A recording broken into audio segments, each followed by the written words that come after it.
Ada pertanyaan dari Presiden untuk para saksinya? Ada yang mulia. Silakan.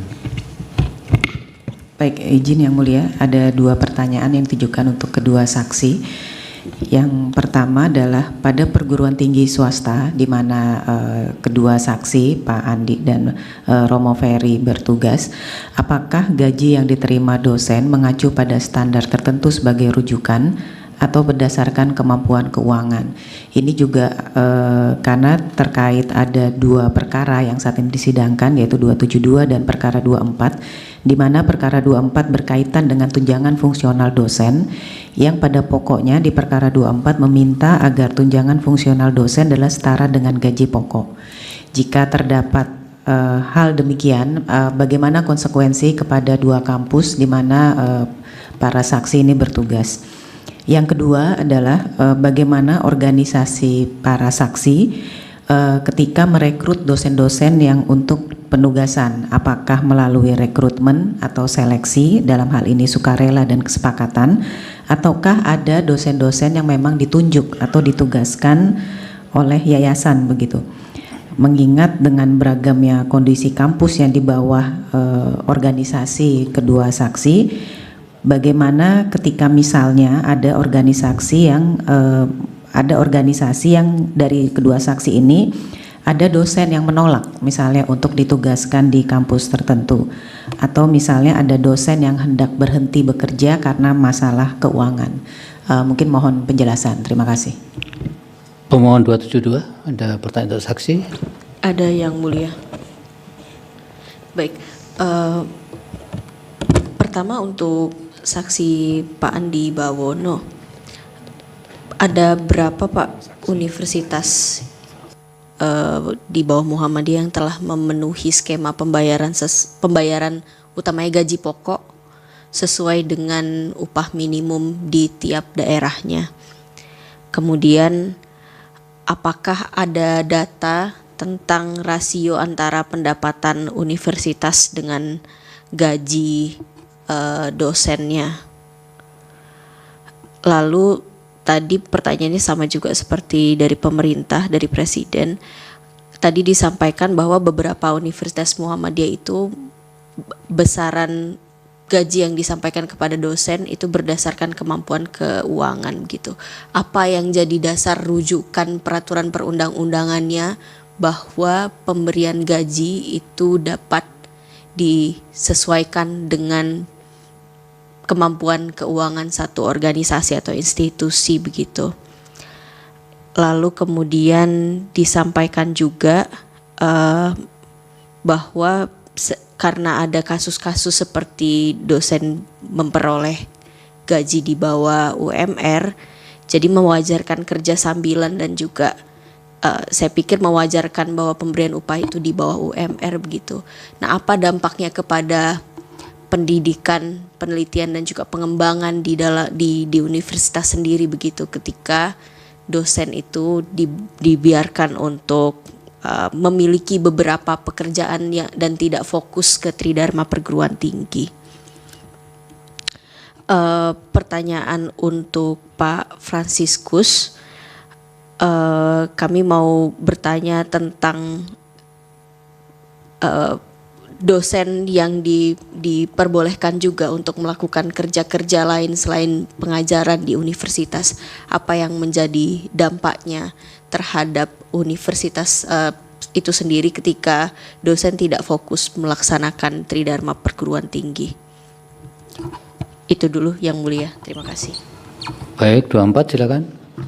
Baik, terima kasih Yang Mulia. Pertanyaannya ditujukan kepada 2 saksi sekaligus. Yang pertama adalah di praktek di PTMA maupun di kampus Pak Fransiskus tadi, apakah setiap kali publikasi itu kan butuh dana publikasi Pak? Ya, apakah kampus itu mensubsidi atau menanggungnya atau ditanggung oleh sendiri dosennya untuk publikasi? Itu yang pertama. Yang kedua Pak, terkait dengan rata-rata di kampus Bapak-Bapak, kenaikan jabatan fungsional itu dari dosen pertama kali ke asisten ahli maupun asisten ahli ke lektor itu berapa lama Pak? Itu pertanyaan kedua.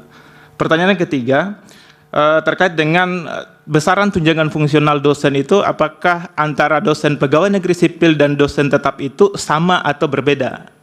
Demikian Yang Mulia. Dari Majelis Hakim, cukup? Pak Arsul, silakan Yang Mulia. Ya, terima kasih Yang Mulia Pak Ketua.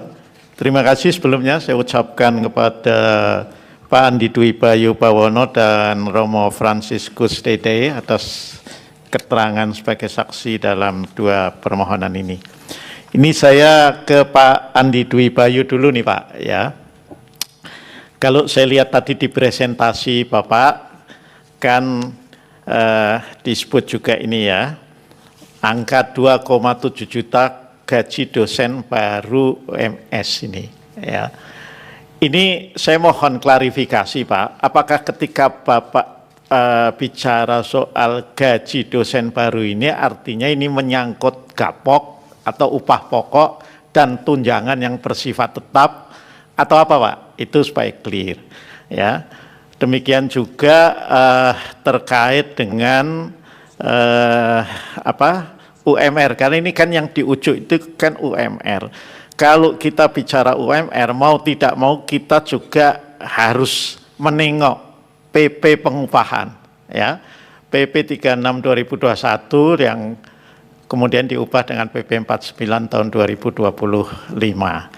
Nah, di PP pengupahan itu yang 36 tahun 2021, kalau kita bicara upah yang itu kemudian tidak boleh di bawah minimum itu, tidak boleh di bawah UMR, itu kan bisa kemudian bentuknya upah tanpa tunjangan, upah pokok dan tunjangan tetap, upah pokok tunjangan tetap dan tunjangan tidak tetap, dan kemudian upah pokok dan tunjangan tidak tetap. Ada 4 ini. Nah, saya ingin bicara yang ini saja, ketika yang UMR acuan PTMA kecil di samping yang 27 itu.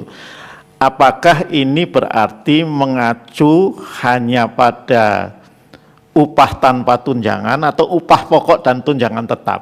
Atau upah pokoknya saja? Yang mana? Itu loh. Ini mohon diklarifikasi karena ini kan di perkara 272 ini kan yang dimohonkan agar gapoknya ini sama dengan UMR. Ya. Padahal kalau kita baca secara keseluruhan, ya, peraturan ketenagakerjaan ini kan kalau modelnya misalnya ada gaji pokok dan ada tunjangan tetap, yang penting kan gaji pokoknya itu tidak kurang dari 75% karena tunjangan tetapnya kan tidak lebih dari 25%. Nah, ini saya mohon pencerahan. Yang berikutnya Pak, ini saya tertarik juga nih ketika Bapak menjelaskan soal pengecualian itu ya. Beberapa PTMA kecil dan sedang berkembang masih menyesuaikan skala upah dengan kondisi daerah setempat ya. Ini kalau yang baru-baru Pak ya, mahasiswanya belum banyak ya kan, sehingga PTMA lah ataupun perguruan tinggi yang lain ini, tapi dalam hal ini PTMA ya, belum punya kemampuan secara finansial untuk menggaji ya, katakanlah dosennya. Ini kemudian apa Pak skemanya? Apakah kemudian ini tidak dipotong tapi katakanlah diutang Pak? Nah, nanti kalau sudah mampu dirapel atau seperti apa kira-kira? Nah, itu Pak ya. Karena ini ada saya lihat ada yang model seperti itu juga. Kalau tadi Romo menyinggung karena memang para dosen itu kan harus mendapatkan pendapatan dan harus digaji yang benar-benar bukan saja manusiawi tapi bisa juga menunjang untuk tujuan pendidikan di perguruan tinggi itu sendiri. Nah, saya mohon yang ini juga diperjelas juga ini ya, dari Romo gitu ya. Kalau terjadi seperti itu apa yang terjadi kemudian? Ya, memang kan kalau tadi disebut di perguruan tinggi di Katolik kan banyak juga kemudian dosennya yang malah menyumbangkan. Itu artinya saya nangkepnya sudah dipenuhi itu, tapi kemudian disumbangkan kembali. Tapi ada nggak Romo yang kira-kira memang perguruan tinggi itu baru atau berada di daerah tertentu sekali yang tidak memungkinkan ya untuk kemudian katakanlah bahkan memenuhi ya UMR setempat itu. Nah, kalau ada itu seperti apa kemudian jalan keluar yang dilakukan? Saya kira itu saja yang mulia Pak Ketua, terima kasih. Baik, silakan Pak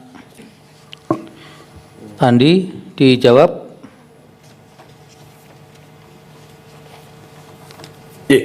Baik, terima kasih Yang Mulia Hakim Mahkamah Konstitusi Republik Indonesia dan Bapak Ibu sekalian. Terima kasih atas pertanyaannya, tapi mungkin karena pertanyaan banyak sekali tadi, mungkin ada beberapa yang miss, mohon nanti bisa diulangi atau bisa diingatkan.